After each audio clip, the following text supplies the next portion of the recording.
Which contender should be most desperate to make a trade? The Heat, 76ers, or Lakers? Yes. The answer is yes. The trade deadline in the NBA is tomorrow. I cannot think of a season where at this point it feels more wide open as to who can or cannot win a championship. Like, especially with the Lakers having these injuries, right? They seem to be the odds-on favorite before that. After this, anybody can win this thing. Everybody should be looking to make some sort of move to upgrade themselves at this moment. Because what you don't want to be is a team like Boston that was always playing for next year, and now we don't even know if they're going to make the playoffs this year. Right. So if I'm the Sixers, yeah, I'm trying to figure out a way to bring in a guy like Kyle Lowry. If I'm the Clippers, I'm trying to figure out a way to bring in a distributor. If I'm the Nets, I don't even know how I'm going to bring somebody in, but I do think we're going to need a little bit more because we just don't have enough depth. Everybody needs to be trying to figure out a way to make this happen because these could be the most fascinating NBA playoffs that any of us have seen. Yeah, there's more options there than just the three that Charlie, our producer, offered. But I'm going to stick to those three and pick and respect the answer, I suppose. And I'm going to go with the Miami Heat of those three. And the reason for it, so if the Lakers are healthy, right, they've already upgraded from last year. You believe that they can win a championship with what they have. The 76ers, you could argue the same thing because when healthy, they were running this league for a while, and Joel Embiid looks like the MVP. And so if you're tweaking there necessarily, or if you're just like trying to change because you think you're not good enough, I think you might be overthinking it there. The Miami Heat need to make a change, and if they're going to come anywhere close to making the NBA Finals from last year, because everything was working for them last year in that bubble. Goran Dragic was an all-star level player. Right now, he is not. You look at Duncan Robinson shooting 44% from three last year. This year, it's 38. Tyler Hero hasn't really grown into the person that you saw pretty much every game in those playoffs. So if they're going to get anywhere close to making a run in the postseason and match what they did last year, they need to upgrade somehow. I think it's probably a Kyle Lowry type of move and maybe move on from Tyler Hero. Who knows? When it comes to expectations, the Miami Heat have their own internal expectations. They're probably going to have to make a move if they're going to meet those. Yeah, I think the Miami Heat make a ton of sense, but I think the desperation is going to start to leak out to Los Angeles for the Lakers because I just look at this situation.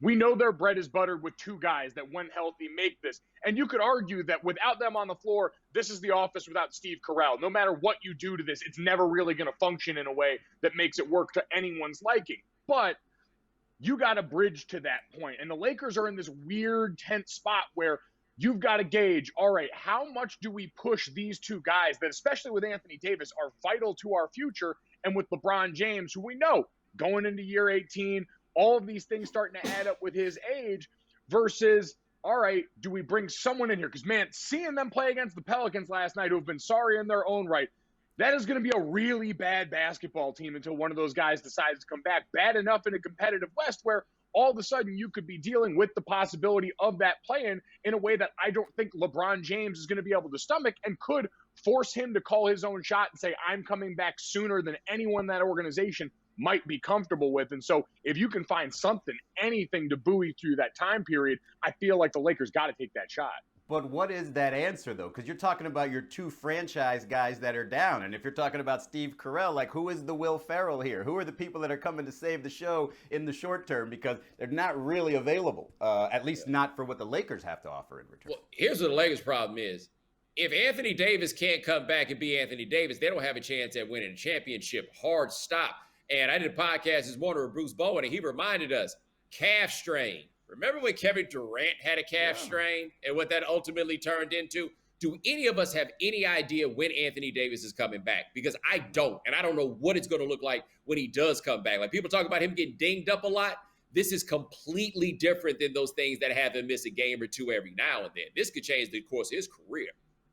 Well, and that's why for the Lakers, it makes a ton of sense, and it does, to proceed with caution here. But we know there's that tension between what the Lakers franchise sees as their potential long-term answer with a young star in Anthony Davis and what LeBron James might be saying inside that building if he feels like he's good enough to come back and you don't have AD. I don't know if he's willing to say, yeah, well, we won it last year. I'll chalk this season as we get later and later in my career. And that just seems like something that could create more problems for them in the immediacy. All right, guys, that was great NBA analysis. But Bomani, did you really think that just by going on mute, we were going to let those sneezes go? No, I thought that by going on mute, I was going to allow everybody to continue the television show because I am a team player, although it seems like the team is about to play me. We have to play it. I will admit mine was a cough when we get there. I did. You see how smooth I was with that? Yeah. You see my eyes watering already? It was such a tickle in my head at the time. That's the best part is the lead-up face. No, please air his face. Please air his I'm face. sweating now No, just looking I'm at not it. ready to call it on the Miami Heat yet. Excuse me. That was so disturbing that I had to sneeze. Clinton dabbed with his. Yeah. He actually tried to play it off. That was amazing. That was so disturbing that I had to sneeze. No, it wasn't. Up next on HQ.